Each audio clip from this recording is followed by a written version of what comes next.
muted automatically in consideration of our presenters and your fellow webinar participants. Please use the chat feature set to organizers and panelists only to send in your questions, or if you need to let us know that you're having technical difficulties. All questions will be saved until after the panelists have spoken.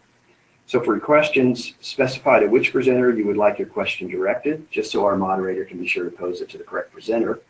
And also, please send in your questions as we go instead of waiting till the end. That will help us organize this a little better. At the conclusion of today's presentation, you will receive a webinar evaluation via email. We encourage you to provide feedback so we can continually improve the SSP webinar program. And you'll also receive a link via email to the recorded broadcast of this webinar and to the slides. Our moderator today is Mary Ann Baines, Chief Marketing Officer for Overleaf.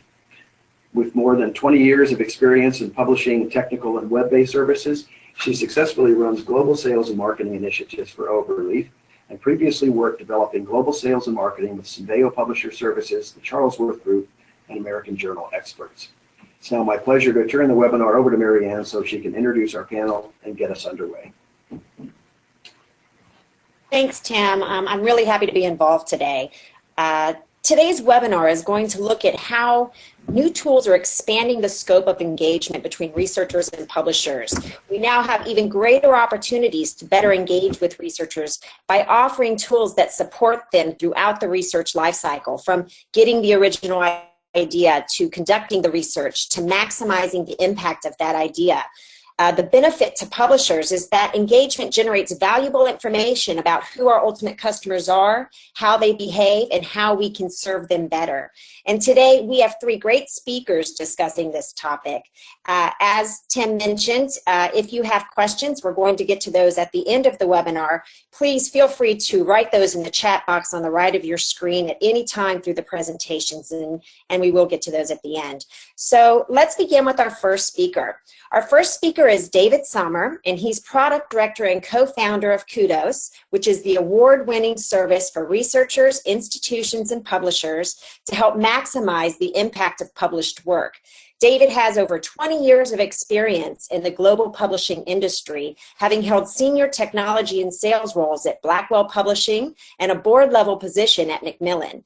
He ran David Sommer Consulting from 2009 and has worked with many leading publishers, societies, vendors, and libraries in Europe, the US, and the Middle East. David is actively involved in standards development and chairs the Counter Executive Committee, which creates and manages standards for usage data. David regularly chairs and speaks at industry events and also serves on committees with ALPS and UKSG. He holds an MA in physics from the University of Oxford and an MBA from the University College Dublin.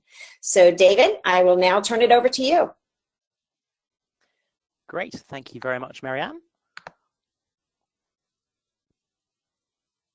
Wait for my slides to come up. If you transfer control over to me. There we go.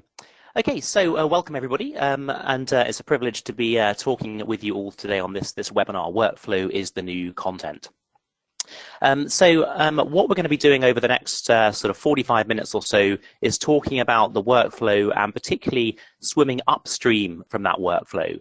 So we're going to start sort of at the publisher end, so sort of fairly downstream, and then work our way back upstream as we go through this webinar. For those that aren't familiar with Kudos, we are a set of tools for publishers, researchers, institutions, and societies to help them increase the impact of their published work. And I'm going to use some examples and give you some data from Kudos as we go through this presentation. So I think the first thing to say is that the research is changing fairly fundamentally, not just publications, but the actual process of the research itself. Research is beginning to exist outside of the traditional containers that we're familiar with. And the nature of an article is also evolving. Other formats of communication and forms are becoming more common and are beginning to get validated as outputs of research. And on Kudos, we find that when people add, for example, SlideShare versions of presentations relating to their research, they sometimes get up to 25 times more click-throughs than to the actual official version of record, which is quite interesting. So these researchers are increasingly under pressure to demonstrate the impact of their work. They're under pressure from their funders, from their institutions, from the government, and often from the public as well, to make sure that public funds are being spent appropriately. And what we are finding is that they need help. They don't know what to do. They don't know where best to focus their efforts. And that the library and the publisher particularly has a role to play here to help them understand this fairly complex landscape. So these changes have happened in tandem with, or perhaps even been driven by, an explosion of tools, software, services out there that are available. And I've just cherry-picked a few of them today, a few of many, many more that I could show to sort of talk about and put this in some sort of workflow context. And all of this kind of fits into the research cycle, and there are multiple services available under each of these headings. So to name but a few, under funding, we have places like Fundly, Indiegogo, Fundref, Uber. Under the experimentation space, there's LabGuru, Zooniverse, Citizen Cyberlab. Under writing, there's Overleaf, of course, and Authorea. Under peer review, we have Publons. Publication, we, of course, have the publisher's own websites and platform providers, but also F1000, Figshare, SlideShare. Under communication, there's Twitter, Facebook, LinkedIn. Under discovery, we have Mendeley, ReadCube, Papers, Colwiz. Measurement, we have Altmetrics, we have Counter, we have NISO, and profile sites such as Facebook, LinkedIn, ResearchGate, and so on. So it's a fairly complex landscape. So let's dip into a couple of those in a bit more detail. So let's start off with writing. So services like Overleaf, for example, allow simultaneous collaborative document writing and editing with version tracking and edit version control, and also support some of those more complex math and LaTeX formulae and equations as well. And some of these hook now directly into manuscript submission systems, which is very cool in terms of integrating with the workflow. Then if we look at peer review, so on one hand, it's about doing that peer review publicly in order to be credited for it. And on the other, it's about doing things post-publication, and possibly even anonymously. So it's not necessarily about replacing peer review. So PubPeer, for example, provides a forum for anonymous discussion with anything with a DOI. And on the other hand, F1000 research only publish unreviewed papers, which are then reviewed publicly by invitation. And some people consider, and I quote, that journal publishing and its vast associated expense could be dispensed with altogether if there was no longer a need for editors to organize peer review. And I can hear some of you chuckling there if you weren't on mute. And this shouldn't be confused with portable peer review, so services such as Peerage of Science, where you get reviewed before you submit. And PubPeer recently helped expose 2 papers in Nature that had to be retracted, but they've now since been subpoenaed by a scientist who claimed that the anonymous comments questioning his science cost him a lucrative job offer, and he now wants to sue the people that made those comments. So it's a very complex space that we're operating in. When we think about publication itself, there's, of course, the traditional publisher websites and platforms, but increasingly it's not just about the text. It's also about reproducibility, making that raw data available. SlideShare is a great place to do that, as is Figshare. And the more that these get integrated and start integrating with the rest of the workflow, the better. So when we think about communication, well, obviously the explosion in social media has created many more ways for people to communicate about their research.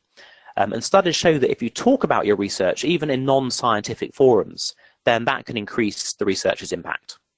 So you can do that in generic places like Facebook, Twitter, and LinkedIn. And we actually have just released some research that actually shows that, in fact, Facebook is actually more popular than Twitter for sharing on Kudos, but LinkedIn, in fact, has the higher number of click-throughs, which is surprising. We thought Twitter might be the most popular of those 3. You can also use researcher-oriented profile networking sites, so ResearchGate and Academia. But in the middle is my own startup, Kudos, where we think it's helpful for academics to be able to use any communication channel they want, but to track all of that activity in one place and then map it against metrics such as views, downloads, citations, altmetrics, so that they and their publisher and institution can help them and learn which channels are most effective for their work. So here's an example of what I'm talking about. So this is an abstract, fairly typical abstract, very, very wordy, very dense, fairly impenetrable in terms of trying to work out what's going on there. And On Kudos, the authors of this have gone in and in just sort of a few lines have summarized what's it about and why it's important, why it's timely, why it's unique, why someone should spend time reading this paper. And there's evidence that shows that if you actually explain in this sort of way and then share with the various trackable links that we provide, then you can get up to 23% more usage of the full text than by not using those tools. And we're going to be publishing some research on that shortly.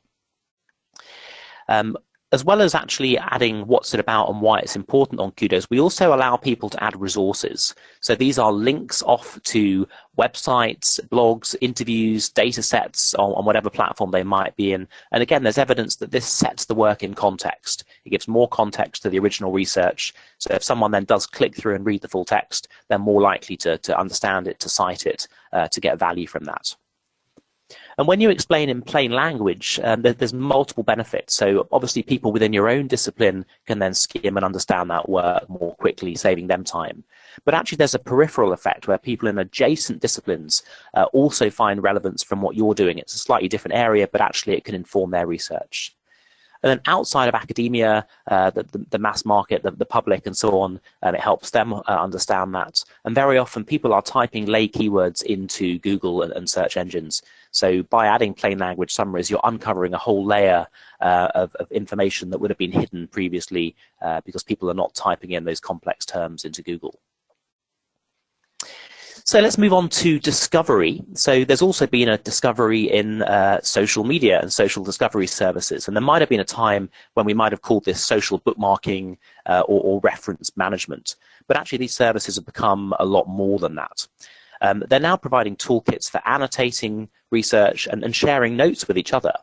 And they're even encouraging publishers to experiment with new business models. So ReadCube's article rental service, recently adopted by Wiley, for example, is the technology behind Nature's announcement that all their content would be free to read, just not to download or to print.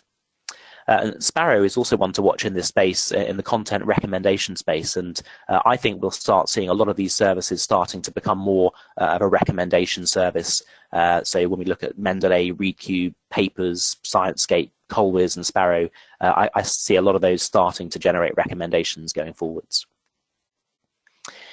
And then there's, of course, metrics. So with all of this new ways of sharing and communicating, there's more that can be measured. We've got those traditional ways of measuring. So there's usage data, which Counter provides the standard for. We have citations, of course, and there's various ways that you can get your citation data, and altmetrics. So altmetric itself, Plum Analytics, and Impact Story.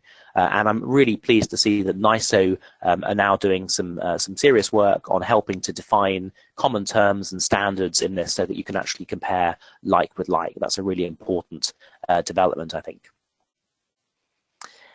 And then profiles, or the ecosystem, as I call it. So people want to collate all of this information around their work and show it off and showcase it. There's lots and lots of different services that enable this to happen. And it can be centered around the researcher, in the case of ORCID, Researcher ID, academia.edu, or perhaps around the research itself, in the case of INSEND and of Kudos, or around the institution, in the case of Vivo, and again, Kudos does that as well. So there's a whole variety of these services: Facebook, LinkedIn, ResearchGate, ORCID, INSEND, Vivo, and it would be really great to have some sort of way of connecting these up so that people don't have to go and update 15 different profiles every time they publish something. So that's a really, really quick whiz round some of the explosion of tools and services that are out there. There are lots and lots of them. And it's a really big challenge for researchers, publishers, vendors, institutions to try and incorporate these tools into their services and knowing which horses to back. So which of these will be successful and which of these will enter the graveyard of misses. And there have been some pretty high-profile misses over the years. So some of your researchers are probably already sharing using some of these tools and others, the ones on the left. And they might be already looking at the metrics, the performance of their work, whether it's clicks, citations, downloads. Some of them might be looking at altmetrics. But But the big question, the really big important question here is how do they know which actions are generating the results, which activities are actually delivering performance for them? How do they connect the left with the right? And that's something that we do with Kudos. There's lots of different ways you can do this. We do it fairly graphically. So, for example, this little A that you can see represents the author took an action. In this case, they tweeted. There's the tweet with that trackable link. And you can see that almost immediately after that tweet happened, there is a very, very big jump in views, and then there were second results that show that. We find when you show that to researchers, and it really helps to understand the value of sharing, tweeting, spending a bit of time updating their profiles, and sharing with their colleagues. So there's gamification, there's ways of motivating to do that. It's also important to give a range of metrics, so not just relying on the metric, the basket metric, because people have objectives that are important to them. So just to bring all this to conclusion, should we integrate or should we edge? Well, we should do both, of course. It's about integrating workflow, going upstream with the workflow, so that the results are coming transparent for the researchers. And with Kudos, what we're trying to do is not be the visible site that they have to come to, but integrate with APIs and workflow integration, so that wherever they want us to be, wherever they're doing work, we can help them at that point. But it's also about education. These publishers, it's really important to provide guidance here, how to guide, make it really easy for them, because there's a lot of people out there that really don't understand even basic things like tweeting effectively. So really important to help them along the way. And finally, my final sort of gift for you, and I'm not going to talk this through in any detail now, but I'll leave it with you with the slides so you can have a look through after this webinar, is an attempt to map the entire landscape or part of the landscape. And I've broken it down into the different areas of funding, execution, publication, and so on. And I've just listed out some of the key services available in these different areas. And of course, some span multiple channels here as well. But this is just part of a much bigger landscape, a much bigger workflow where we're going to go upstream and downstream for that. And that's what my colleagues on this webinar will be talking about in a couple of seconds. So thank you very much for listening. My contact details are there on the slides. I'd be very happy to answer any questions directly after this as well. You can email me or we can take that in the Q&A session. But thank you very much for listening. Thanks, David. That was a really great overview of some of the new tools authors are using and why. So I'm sure there are some good questions from our listeners. Please write those into the chat box on the right, and we'll get to those at the end of the webinar. But thanks again, David. Next up, we're going to hear from Dawn Melly. Dawn is Director of Editorial Services for IEEE Periodicals. She oversees and manages the editorial direction of publications produced by the IEEE Transactions, Journals, and Magazines departments.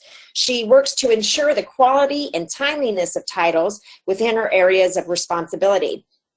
Prior to joining the IEEE in 2000, Dawn held editorial management positions at such corporations as Reed Elsevier, the Research Institute of America Group, and Warren, Gorham, and Lamont. In addition to editorial management responsibilities, her publishing career also includes experience in managing data conversion and electronic product development, developing and directing quality assurance programs and user training, and overseeing database developments and the implementation of SGML and XML-based editing systems. So, Dawn, I will now turn it over to you. Thanks, Marianne. So we went from a fairly broad overview of the landscape in general. Now I'm going to bring this down to a lower level and talk about what IEEE is doing in this area. So to begin, I thought I would give an overview of who is IEEE? So let me just, okay. So what is IEEE? It stands for the Institute of Electrical and Electronics Engineers, and we have over 430,000 members in over 160 countries. We also publish 1/3 of the world's technical literature. IEEE is well known as a standard-setting body and is led in all its activities by a diverse and talented group of volunteers. In September of 2015, IEEE launched IEEE Collaboratech, a professional networking and collaboration platform. With Collaboratech, our goal is to leverage and enhance IEEE's strengths, they being community collaboration and technical expertise, in an online environment. So while Collaboratech is open to everyone, there are some exclusive privileges for IEEE members, and we consider Collaboratech the way to position IEEE for the future of professional networking, career development, and publishing for engineers. It's a knowledge network unlike any other. When we develop features for Collaboratech, we work with 4 main personas in mind, and you'll see them here: networkers, researchers, authors, and career developers. An individual engineer can, of course, fit multiple personas. So how is Collaboratech doing so far? Well, as I said, we launched in September of 2015, and as of March 14th, we have over 31,000 users, 82 communities, better than 2,700 job listings, and over 1,200 IEEE events. And I'll talk more later about what all of those things are. Collaboratech includes a variety of IEEE supported activities presented as sets of key features organized around communities, private groups, a personal library, and career resources. So each user builds a personal profile and network and can join larger groups, which we would call communities, as well as discover IEEE conferences and other events. So people really are at the core of Collaboratech, just as people are at the core of IEEE as a membership organization. Different types of people or personas will find different features in Collaboratech that are tailored to their goals and activities. This speaks directly to the topic of this webinar, so we're expanding the scope of our interaction with our audience to be as broad as possible, treating the individual as a combination of personas: researcher, author, conference attendee, networker, and of course IEEE member.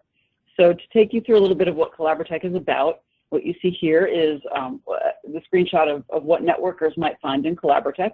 They can use the people functionality to discover professional colleagues with similar interests worldwide. They can build a network of their own around shared and technical interests, activities, or events. They can also keep current with topics of interest and participate in interactive forums in our communities. And these are IEEE sponsored communities that tend to be organized around specialties within engineering or other broad-based types of interests, such as a community called Author Lab for anybody interested in becoming an author with IEEE. We also have communities based on our geographic organization. IEEE is divided into various units based on geography. So, for example, there is a community for Turin, Italy. For researchers, there are features within Collaboratech to facilitate collaboration. For example, the ability to search for subject matter experts in a field of research interest, the ability to participate in many groups, private groups by invitation only, and the seamless integration with a user's library and authoring tools within the private groups.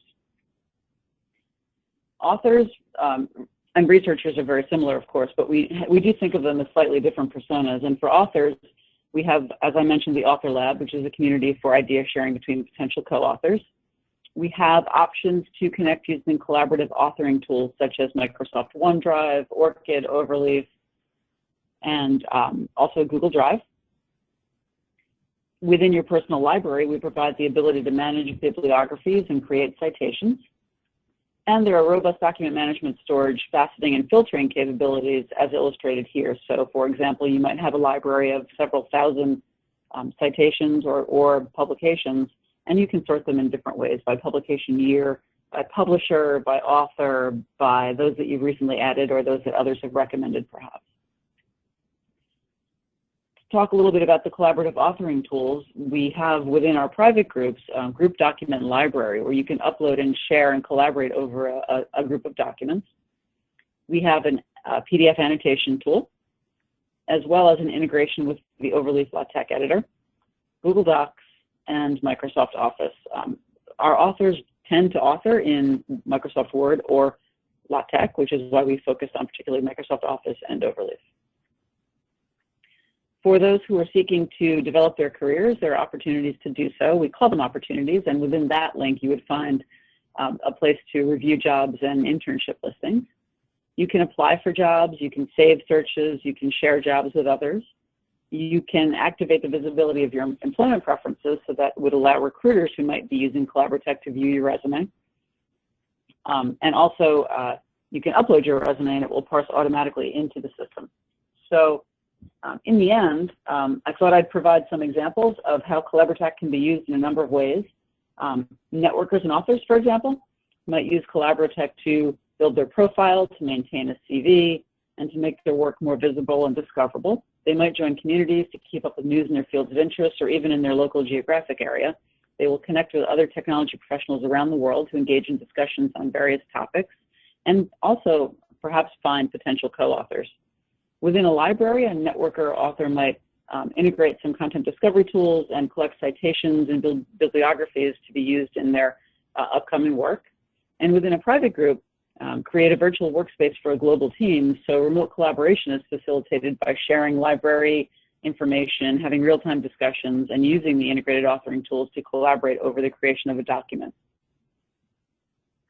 Another way that Collaboratech might be used is in the area of conferences. So it can be used by both conference organizers and attendees to create a richer experience. So for example, in conference planning, you might search for and contact potential speakers using Collaboratech, or use a private group to create, organize, share, comment, and collaborate on your conference logistics with your fellow conference planners, develop agendas, and brainstorm on themes, share documents and photos, etc. Also, you can now make a conference a year-round community in Collaboratech. So before the conference, you can invite past and potential conference attendees to weigh in on various topics. So come up with questions related to the conference and seed some questions and start discussions. During the conference, we can post up-to-date files and encourage participants to comment. We can point out what's happening at the conference, many things you can do during the conference. And then after the conference, of course, we could share updated or new information with conference attendees to try to keep the conversation going. So I believe that's all I have right now, but I just wanted to point out IEEE is a broad organization, a membership organization. We are obviously a publisher, but we do more than that. And Collaboratech is our way to bring everything that IEEE does into one central hub so that a researcher who is more than a researcher or an author can combine all of their activities in one place. At conferences they attend, they can find colleagues, they can use communities, they can author, they can do it all within Collaboratech. So thank you very much. All right, thanks, Dawn. Yeah, I've had a chance to look at Collaboratech in depth, and it really is a really great resource, so thanks for that information. Again, anyone, feel free to type questions that you have into the questions box on the right, and we will get to those at the end of the webinar. And next, we are going to hear from Dr. Tom Likas. Tom is the Senior Research Consultant and Product Manager at Uber Research. He's responsible for managing relationships with academic researchers and funding bodies, as well as overseeing the development of new Uber Research products. Prior to this, he was a postdoctoral researcher in the fields of developmental neuroscience and stem cell biology. He is based at the Uber Research office in Cologne, Germany. So, Tom, I will now turn it over to you.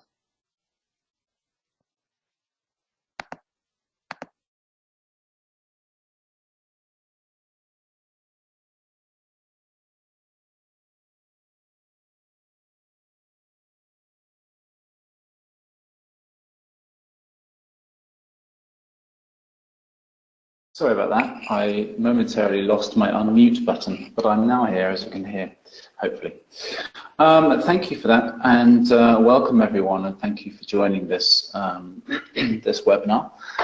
What I'd like to do is just obviously to follow on, but as David said right at the beginning, I'm going to go a little bit further upstream to talking about funding information, the funding landscape, and how that feeds into research and then publications, citations, and obviously downstream metrics, and many of the things which have been discussed already. So just to introduce our company to begin with, because we're relatively new, Uber Research is absolutely nothing to do with taxis. So just in case anybody was wondering, we're a relatively new company, but many of our members, many of our team have been operating in this space for more than 10 years, delivering solutions and services for funding and research institutions. And we're one of many companies under the digital science umbrella. Many of these companies have been mentioned already, especially by David in his first talk, and some of them you can see here, including Altmetric, Figshare, Overleaf as well, and ReadQ. So to begin with, I'd just like to talk about the research landscape itself. So if you consider the research landscape and what happens, starting with the idea that pops into a scientist's mind for some research, and following that idea, then they might write a grant application and hopefully get that grant then awarded to them. And sometime later, obviously, they may show off their amazing results at their conference and publish the work, hopefully, and then sometime later get some citations on those papers. But if you consider where the information starts and where the information on what's going on the grant is awarded, and the time that it takes between when that grant is awarded and when the citations are made can be anywhere between 3 to 8 years, which means that you have a relatively long period of time potentially before you're able to see what's going on in the actual research space. But if you then use grant awards, you're able to see not only what's happening now, but also what might be happening in the next few years. So basically the take-home message from this slide is publications and citations are, of course, incredibly useful, incredibly important, because they are telling you about the quality of the information that the research has already been completed. But if you're interested in forward-looking information, analysis and predictions of what's going to happen, then awarded grant information is where you need to go. And with this in mind, this is how we developed a dimensions tool, and it's our main offering and one of the services that we offer as Uber Research. And the basic idea behind Dimensions is that what we want to do is to try and show everyone involved in the space the different research landscape. So if you consider these icons at the top here as being funding, these 5 funding institutions, obviously the money then is awarded to a certain researcher, and actually obviously there are many, many thousands or millions even of researchers doing many, many different things. And of course, the funding comes from many different places to many different people for these many different things, and everything is extremely complicated. The idea behind Dimensions is that you'll be able to analyze this information on any one of the particular aspects of this relationship that you'd like to examine. So, for example, if you'd like to say, okay, I want to see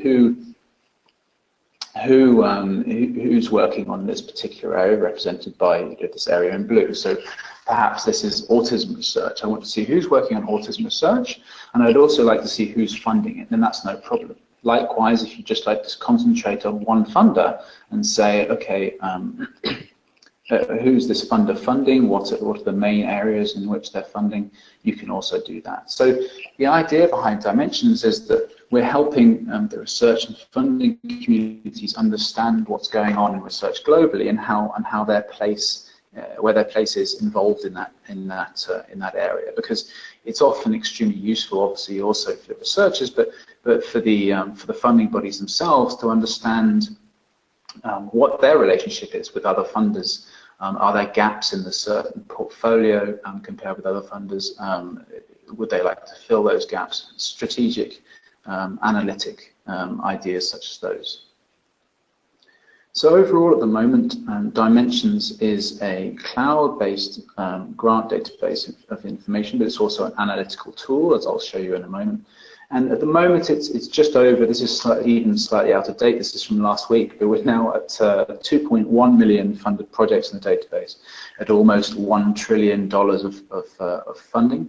And approximately 10% of this information in the database is future projects or ongoing work. And some of the research projects in the database go even out as far as 2024. So you can really see that this is truly a forward-looking approach to research activity, and an analytical tool based on what's going to happen, not just what is happening or what has happened.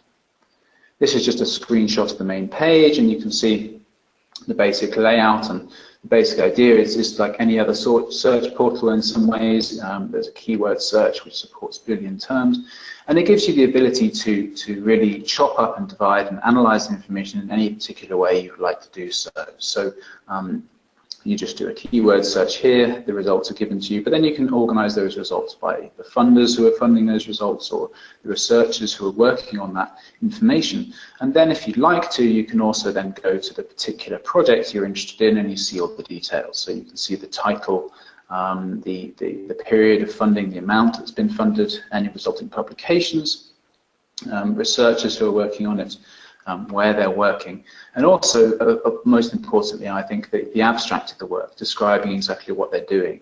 But also we have various computational systems behind the scenes which detect similar projects for you. So this may be a project of yours or someone you know or something you're interested in, but you may not be aware of the other projects in the database which are highly similar to it that are actually being undertaken on the other side of the world.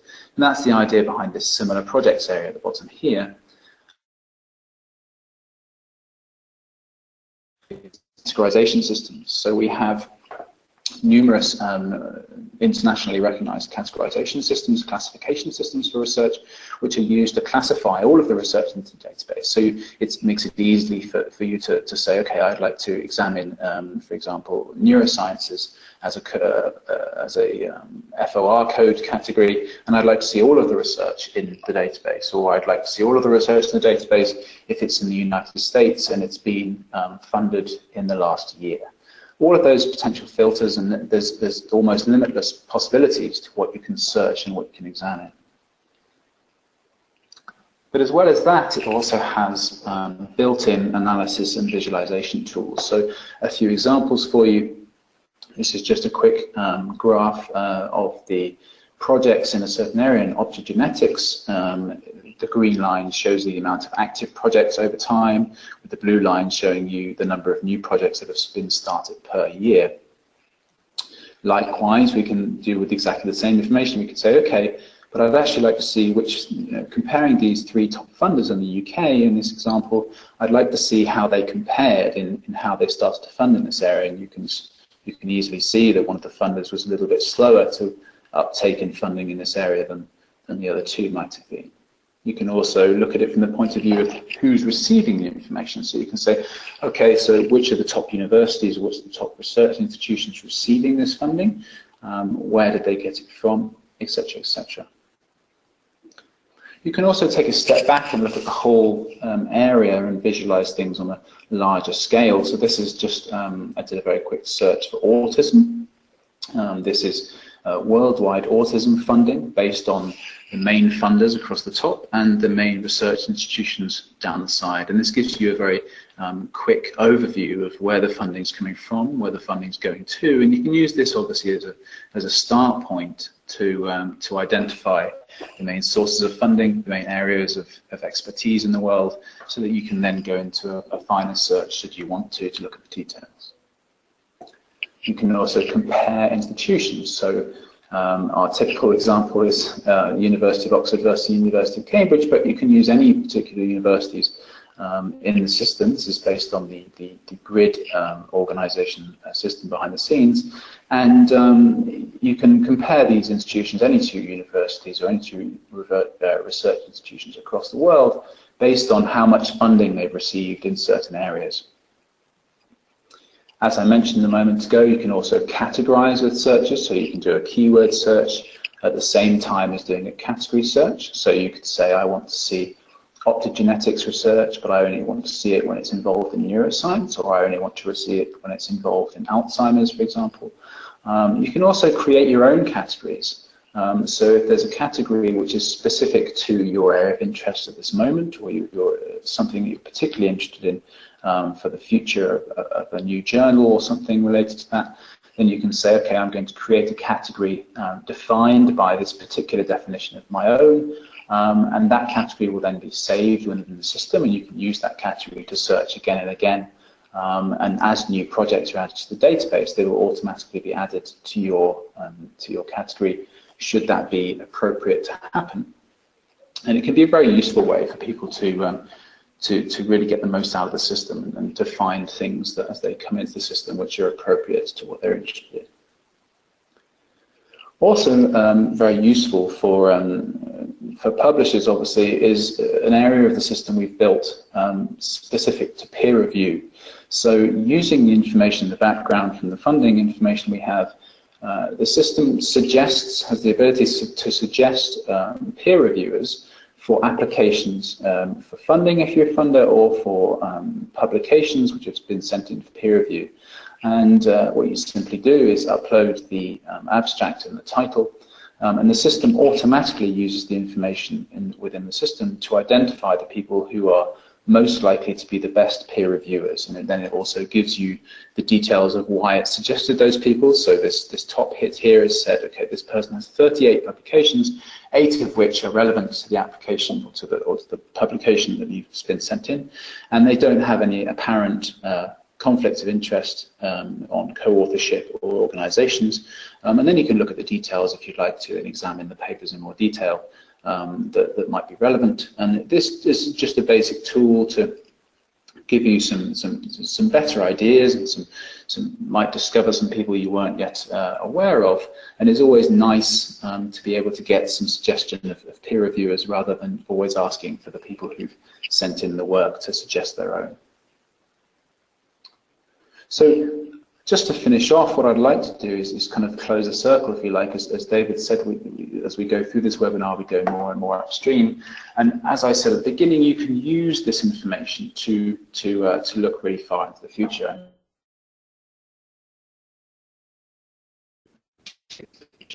So as the flow of information passes from funder to researcher to publisher, and any concept, wide or specific, can be examined, and the trends in funding can be shown. So taking the example of Ebola, obviously recently would have had a very high profile, and what you're looking at here is a visualization taken directly out of Dimensions, where you can compare the number of projects in the database with the amount of publications in the database. Because what I neglected to mention earlier was that in Dimensions we also have publications integrated, and so what you can see here is the dotted line is publications, the number of publications over time, and the solid line is the number of projects. And as you would expect, of course, with Ebola, what you see is a sharp increase in both at the time when there were the Ebola outbreaks. It's also possible to do this to see trends in funding before the corresponding trends in publications. So you can actually see new fields of research growing as they grow. So a good recent example is optogenetics. So again, as you see the solid line indicating the funding information, it's increasing a lot quicker than the slow uptake in publications, which comes later. So as you can see again, this forward-looking information coming from the funding before it comes out in the later publications. Equally, technologies or research areas are reducing in size can also be seen as a drop in funding before a potential drop in publications corresponding to it. And my example of this is a technology called small interfering RNAs in the area of molecular biology.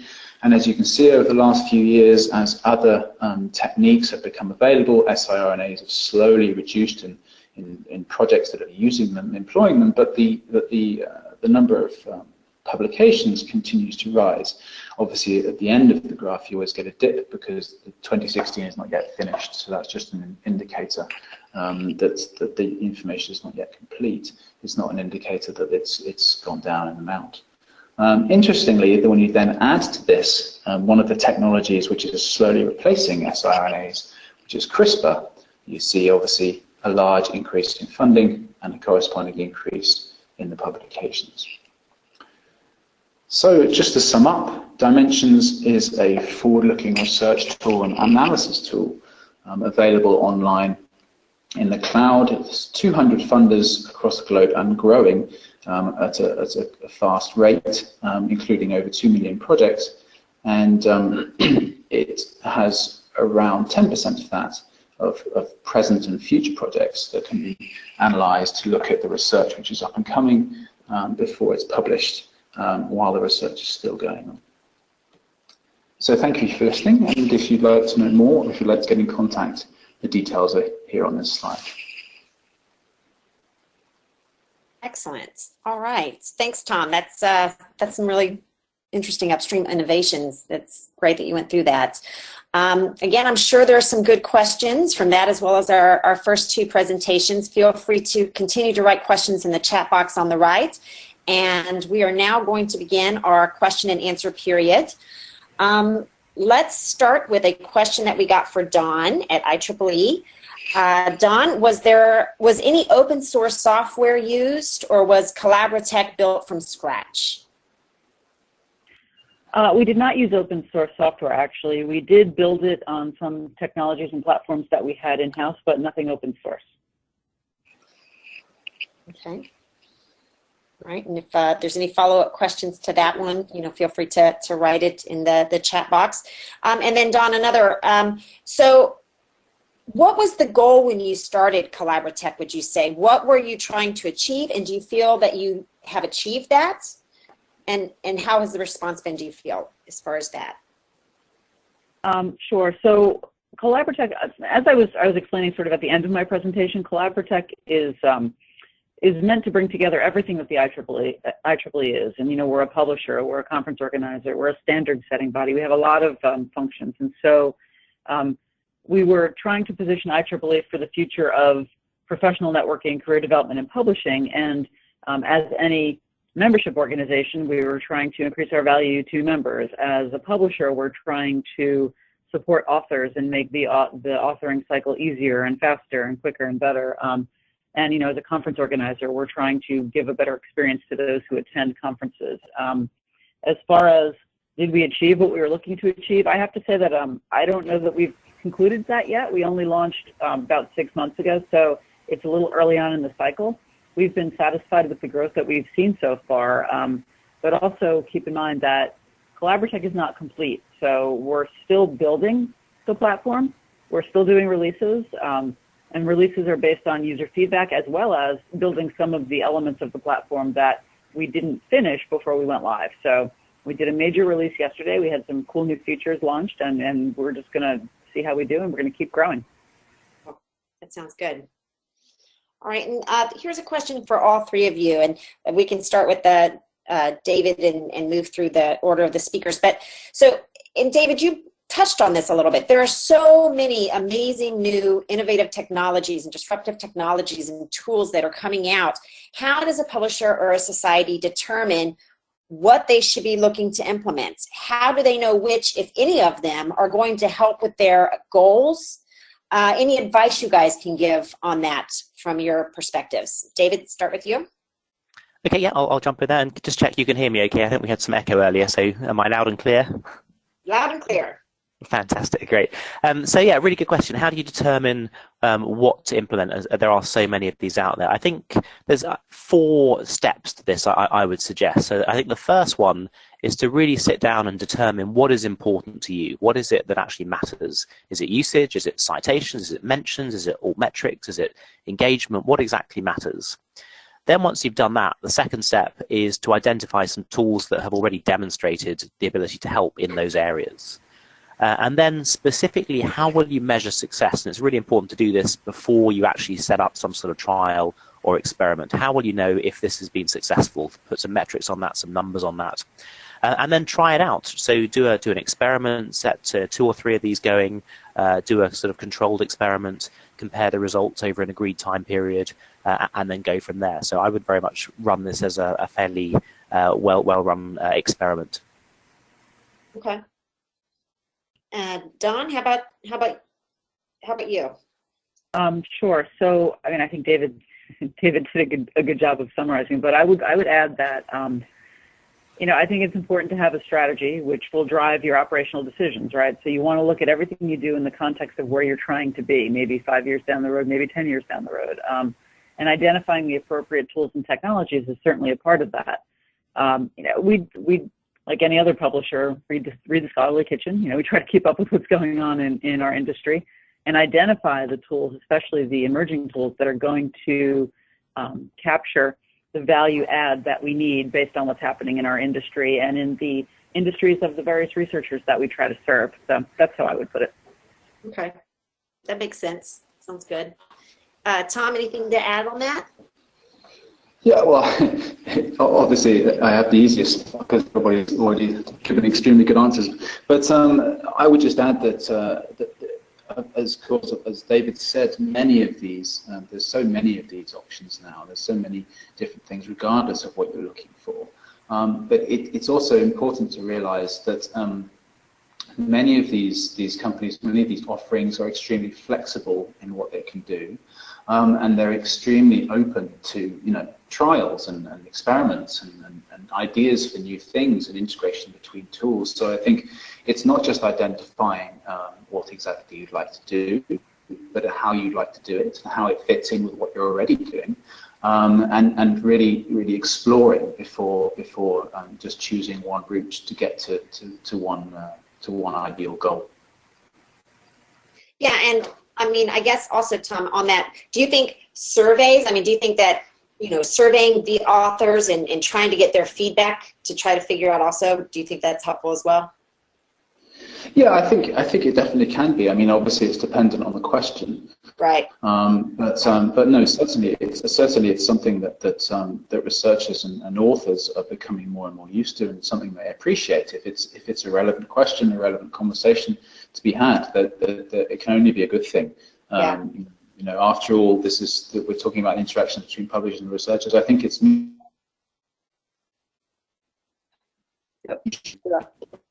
just as interesting in talking to publishers as are the other way around. Okay, great. All right. So, and this one again is to kind of all three of you. Do you feel that author services and engagement with your authors beyond just the traditional publishing, either upstream or downstream or both, do you feel that it's imperative for the future of publishing success? And if so, why? And again, let's start with you, David. Yeah, that's a big question. I mean, yes, I think it is imperative for success, because the authors of today are the peer reviewers of tomorrow, the editors of a few years down the line. They're going to be applying for funding for their next project. So getting them engaged is absolutely critical. But what engagement means is a really big question. So engagement could be that you're rewarding them in some ways, and gamification is employed so that there's some sort of ranking, or people want to compare how they're doing benchmarked against others. So yeah, I think engagement is critical, but it's not just about getting them to do stuff. It's getting them to do stuff that helps take them where they want to go. So it's painting a picture of the journey for them and showing them that the thing that you've got helps them along that way. Right. That makes sense. How about you, Don? What are your thoughts on that? I would just add to that as David was talking, I was thinking, now that content is becoming, let's face it, more easily available, right? We're not in the business of content per se as much as we are in the business of providing the services that our constituents need to do what they need to get done. So yeah, it's about providing services that are valuable and helpful to authors and researchers around the globe. And so yeah, I agree. It's critical, and I don't know that anybody wouldn't. But so yeah, that's what I had to add. Okay, that's great. Tom, anything to add from that? Well, I think I have the least expertise here in the publishing area itself, but I would say that it's obviously a very dynamic space, and it's something which has been changing and will continue to change a lot in the next few years, and mainly driven by many of the technologies we've been talking about. So I think, yeah, undoubtedly so, but it's a question of how people would like it to change, which direction it's going in, and being able to keep up with that change, being able to move with it as it goes. Right. I think that makes sense. All right, and then we're kind of coming up towards the end of our hour here, but I just wanted to give you all three a chance to provide any final thoughts. If you have anything that you would like to share before we go. Again, David, we can start with you. Sure, this feels like the end of a presidential debate where you get your 90 seconds to say something. What I would say is, first of all, embrace standards. Obviously, standards are critical here. We've got emerging standards coming out in this space, but certainly not reinventing anything and using standards where you can. Whatever we can do to join up the dots and really help integrate these systems. People don't want to go to multiple systems and multiple logins and all the rest of it. They want it to be invisible plumbing behind the scenes. And finally, I would encourage everyone listening to ask the question, who would our customers want us to collaborate with? Who would they feel that if these guys work with these guys, that would make life a lot easier for us? So really sort of put yourself in your customer's shoes and think about who they would want you to work with. And that's why I'll be a great president. That's excellent advice. Good stuff. Don, any final thoughts from you? Sure, I'm not running for president, but I would add that I think integration has come up as a theme throughout our discussion, and I would emphasize that I mean, I've heard talk of integrations and APIs and everything related to them more and more every day, and so publishing is becoming, and the process of publication is becoming less of an isolated endeavor and more something that we need to reach out to each other to accomplish.